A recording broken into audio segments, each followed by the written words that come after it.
तो नहीं, अभी ऐसा है कि जो फिल्म इंडस्ट्री में जिनका आज भी नाम है जिंदा, फिल्म इंडस्ट्री में जिनका आज भी नाम है जिंदा, उनका नाम है गोविंदा। और जो कभी भी किसकी नहीं करते निंदा, जो कभी भी अपनी जिंदगी में नहीं करते हैं निंदा, इसीलिए लोगों के दिल में बसे हैं हमारे लाडले कलाकार गोविंदा। तर आज मी गोविंदांना भेटण्यासाठी आलो होतो। गोविंदा यांनी भेटण्याची इच्छा व्यक्त केलेली होती आणि निवडणुकीच्या रणधुमाळीमध्ये ते आमच्यासोबत राहिले। माननीय एकनाथ शिंदे यांच्यासोबत ते शिवसेनेमध्ये आले आणि गोविंदाचा आणि माझा पूर्वीपासूनचा संबंध आहे। मी सिद्धार्थ हॉस्टेलमध्ये राहिला असताना, कॉलेजमध्ये असताना अनेक चित्रपट बघण्याची संधी मला मिळाली आणि त्याच्यामध्ये गोविंदा हा मराठी माणूस जरी नसला, तो जरी अहुज असला तरी मुंबईमध्ये नाला सोपाऱ्यामध्ये त्यांचं सगळं आयुष्य गेलेलं, आपल्या विलारमध्ये त्यांचं सगळं आयुष्य गेलेलं आहे, त्यांचं शिक्षण झालेलं आहे आणि शुद्ध मराठी बोलणारा कलाकार, जरी ओरिजिनल मराठी नसले तरी महाराष्ट्रात राहणारा तो मराठी आहे असं मी मानतो आणि गोविंदा अत्यंत चांगली मराठी बोलतात आणि त्यांच्याबद्दल मला प्रचंड अशा पद्धतीत आदरही राहिलेला आहे। त्यांची कला जी आहे ती कला अत्यंत उत्कृष्ट आहे, दिलखुलास असणारं व्यक्तिमत्व आहे। त्यांचा डान्स जो आहे तो डान्स पुन्हा पुन्हा पाहावं असं वाटावं, अशा पद्धतीचा गोविंद हा कलाकार आहे आणि मला आनंद या गोष्टीचा आहे की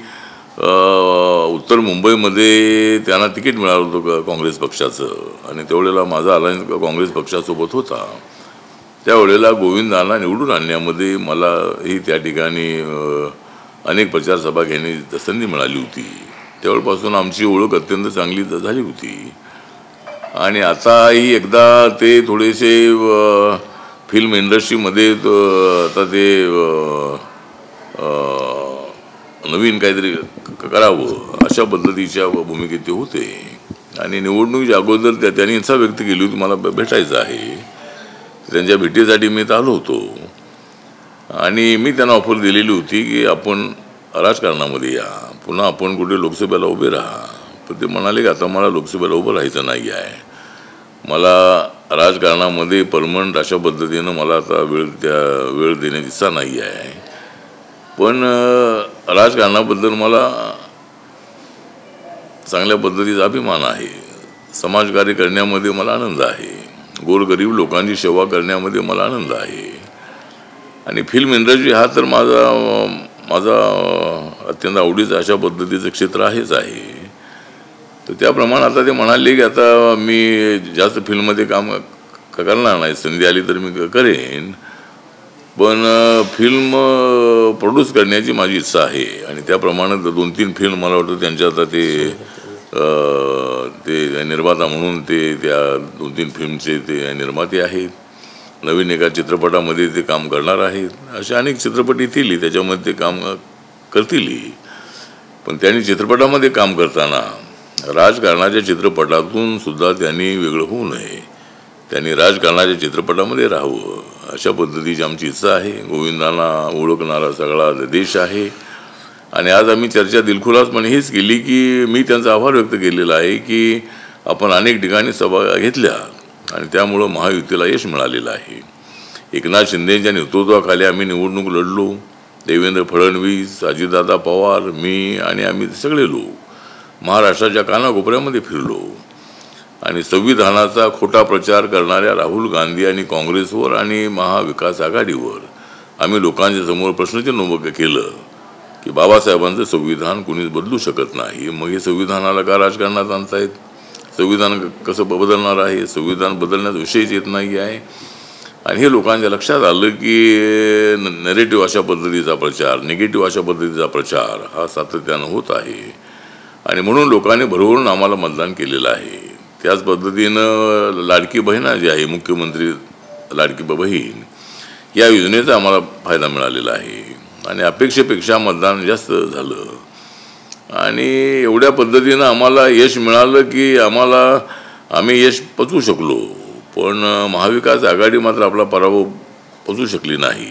महाविकास आघाडी मात्र EVM वरती सवाल उठवून त्या ठिकाणी चुकीच्या पद्धतीनं पुढे जाण्याचा प्रयत्न करत आहे, लोकशाहीला धोका निर्माण करण्याचा प्रयत्न करत आहे, भारतीय लोकशाहीला आणि भारतीय संविधानाला धोका निर्माण करण्याचा हे लोक प्रयत्न करत आहेत। दुसऱ्या बाजूला संविधान आम्ही बदलणार असं ते सांगतात आम्हाला।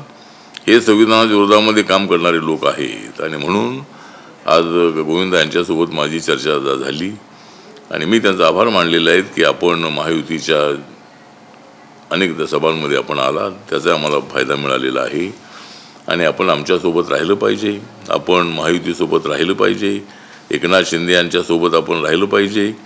आणि एकनाथ शिंदे यांचं जे जरी ते डिशेम असले तरी त्यांनी मुख्यमंत्री म्हणून केलेलं काम जे आहे हे कायमच आमच्या आठवणीमध्ये राहणार आहे। आणि BJPच्या ज्या जागा निवडून आल्यामुळं BJP पुन्हा त्यांना मुख्यमंत्री करण्याच्या मूडमध्ये नव्हती, त्यामुळे दिल्लीमध्ये मी असं स्टेटमेंट केलेलं होतं की एकनाथ शिंदे यांचं मोठं योगदान आहे, निवडणूक त्यांच्या नेतृत्वाखाली आम्ही लढलो, पण आता BJP मात्र त्यांना मुख्यमंत्रीपद देण्याच्या तयारीमध्ये नाही। म्हणून मी अशी इच्छा व्यक्त केली होती की एकनाथ शिंदे आणि ते दिल्लीमध्ये यावं। महाराष्ट्राच्या राजकारणाचा त्यांना अनुभव आहेच आहे, त्यांनी 4.5 वर्ष किंवा आता हे जे राहिलेली 4.5 वर्ष आहे त्याचा अनुभव त्यांनी दिल्लीचा घ्यावा अशा पद्धतीनं। आणि त्यांना मुख्यमंत्री माननीय मोदी साहेब आणि अमित शाह साहेब करत असतील तर माझी हरकत नाही, हीच भूमिका माझी होती। मी फक्त एवढं सांगितलं होतं की जर मुख्यमंत्री मिळणार नसेल आणि DCM होण्याची त्यांची इच्छा नसेल तर त्यांनी दिल्लीच्या राजकारणामध्ये यावं। पण त्यांनी जो मार्ग स्वीकारलेला आहे, दिल्लीच्या राजकारणापेक्षा महाराष्ट्र राजकारण अत्यंत महत्त्वाचं आहे। उद्धव ठाकरेंची टक्कर द्यायची असेल, त्यांनी चुकीच्या मार्गाने गेलेल्या उद्धव ठाकरे आणि संजय राऊत यांना जर धडा शिकवायचा असेल तर महाराष्ट्रात राहणं अत्यंत आवश्यक आहे। म्हणून ते महाराष्ट्रामध्ये डेप्युटी CM म्हणून त्यांनी शपथ घेतलेली आहे आणि डेप्युटी CM जरी असले तरी त्यांचा आदर कमी होणार नाही आहे। तरी देवेंद्र फडणवीस मुख्यमंत्री आहेतच, देवेंद्र फडणवीस हे अत्यंत ॲक्टिव्ह असणारे मुख्यमंत्री आहेत, पण त्यांचा एकनाथ शिंदे यांचा बिलकुल अनादर होणार नाही याची काळजी नक्की ते घेणार आहेत। आणि आम्ही सुद्धा एकनाथ शिंदे यांचा रिस्पेक्ट करणारे लोक आहोत, त्यामुळं इथं मुख्यमंत्री जरी देवेंद्रजी असले आणि DCM जरी एकनाथ शिंदे असले तरी त्यांचं महत्त्व कमी होणार नाही याची नक्की काळजी घेण्याचा प्रयत्न केला जाईल।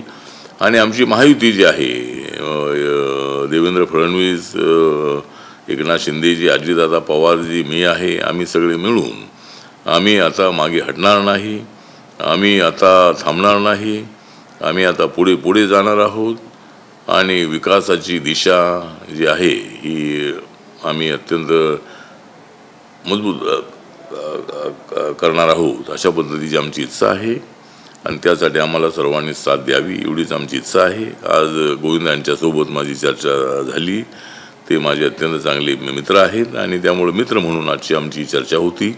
ते माननीय एकनाथ शिंदे यांच्यासोबत आहेत, मी रिपब्लिकन पक्षाचा आहे आणि आमचा मूळ अलायन्स हा BJP सोबत आहे, त्यामुळं रिपब्लिकन पक्षालाही या निवडणुकीमध्ये सत्तेचा सहभाग मिळावा, एखादं मंत्रिपद RPIला मिळावं ही आपली इच्छा आहे।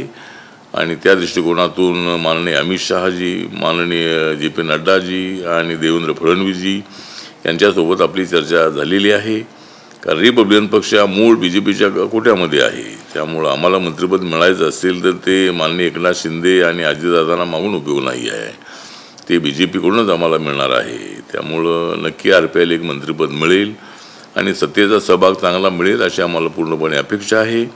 सरकारकडून आमची एवढीच अपेक्षा आहे की जे महामंडळ आहे ती महामंडळ मागच्या 2.5 वर्षामध्ये शेवटपर्यंत झाली नाही, तर आता या ठिकाणात तर सत्ता मिळालेली आहे, बाकीच्यांना सत्ता मिळाली पाहिजे, म्हणून लवकरात लवकर मंत्रिमंडळाचा विस्तार करावा आणि महामंडळ आहे, ज्या कमिटी आहे त्या लवकरात लवकर 1-2 महिन्यामध्ये कराव्यात अशी आमची या संबंधातली अपेक्षा आहे। गृह खात्यावर अजूनही रस्सीखेच सुरू आहे गृह खात्यावर।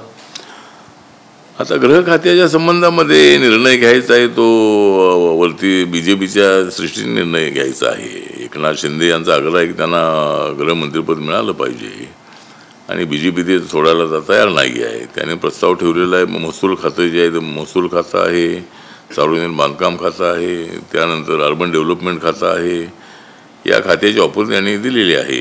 त्यामुळं आता हा जो काय फार मोठा वाद असं नाही आहे. जो वाद होता तो मुख्यमंत्री पदाचा होता. एकनाथ शिंदे साहेबांची इच्छा होती की त्यांना काही दिवस अजून ते मिळावेत मुख्यमंत्रीपद. पण सृष्टीने मात्र जो निर्णय घेतील तो मला मान्य आहे हे अनेक वेळेला त्यांनी सांगितलं होतं. मान्य एकनाथ शिंदे यांच्यामुळं काही उशीर झाला असं म्हणता येणार नाही, कारण त्यांनी 23 तारखेला निकाल आल्यानंतर 27 तारखेला त्यांनी जाहीर केलं होतं की मोदी साहेब आणि अमित शाह साहेब जो निर्णय घेतील तो मला मान्य असेल. त्यामुळं तरी थोडासा वेळ लागला, पण ठीक आहे. तर आता खाते वाटपावर जो काय थोडासा वाद सुरू आहे तो लवकरात लवकर मिटवावा आणि एकसंघपणे महायुतीला लोकांच्या समोर जाणं अत्यंत आवश्यक आहे. महायुतीतला वाद हा सातत्यानं लोकांच्या समोर येता कामा नये. तर आम्ही एक आहोत ही भावना लोकांच्या समोर आपण आणली पाहिजे. आणि तिन्ही नेत्यांना माझी अपेक्षा आहे की 2 पावलं मागे येण्याची तयारी आपण ठेवली पाहिजे. माझ्या पक्षाला तर लोकसभेत एकही जागा मिळाली नाही, माझ्या पक्षाला विधानसभेमध्ये एकही जागा मिळाली नाही. 2 जागा मिळाल्या त्याही त्यांच्या कोट्यातल्या जागा त्या होत्या. उमेदवार त्यांचेच होते, सिम्बॉल त्यांचंच होतं. त्यामुळं RPIला काही जागा मिळाल्या नाही तरीही काय मान अपमान सहन करून मी महायुतीसोबत ताकदीने उभं राहिलो. त्यामुळं या नेत्यांनी सुद्धा मला वाटतं की माझ्याकडून थोडं शिकलं पाहिजे. म्हणजे काही गोष्टी जरी नाही मिळाल्या तरी ॲडजस्ट करून पुढं जाण्याची तयारी असली पाहिजे.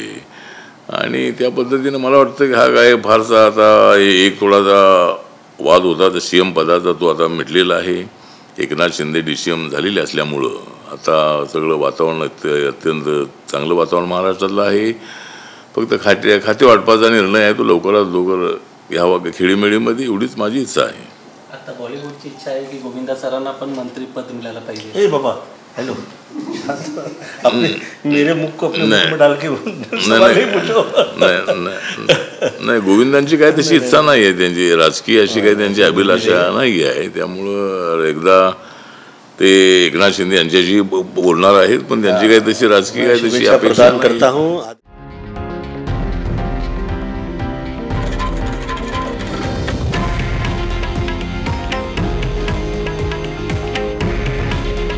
हे आहे देशातील नंबर 1 न्यूज नेटवर्क आणि आपण पाहत आहात TV9 मराठी. काळजी तुमची, हित महाराष्ट्राचं.